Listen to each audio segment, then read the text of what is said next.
We begin talking about the Commanders, a homecoming for DC's football team. It could be a field goal away. The mayor announcing a deal with the Commanders to build a new stadium at RFK. But before that can happen, Tosin, there's a big hurdle to overcome, a yes vote by DC Council majority. DC News Now's Marielle Carbone is live outside of RFK. Marielle, there needs to be 7 yes votes for the deal to go through. Yeah, that's right, Mark. So these council members have a big decision to make. In fact, $1 billion decision to make. And while some council members say they are on board, others say it's an impossible decision to make without the 2026 budget.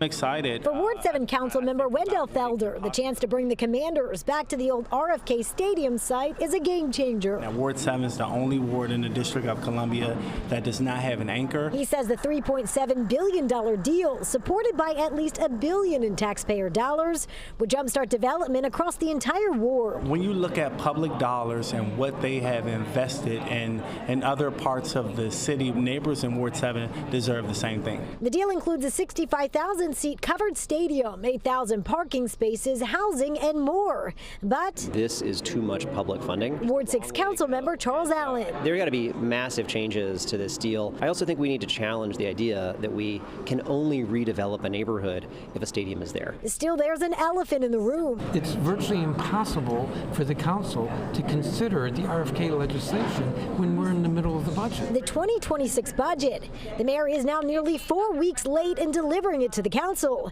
in part because of congressional interference in the 2025 budget. Right now, council is slated to take its final vote on the 26 budget at the earliest in late July.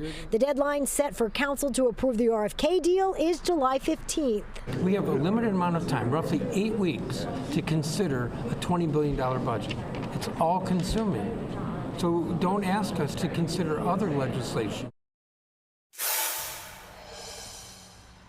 And today, council passed a resolution that requires the mayor to deliver that 2026 budget to them by May 15th. And the chairman says if that doesn't happen, he'll take legal action. Now, tonight at Tosin and Mark, there is a public meeting happening at 6 o'clock with neighbors that are against the stadium deal. That will take place at the Hill Center. Reporting live from the RFK Stadium site, I'm Marielle Carbone, DC News Now.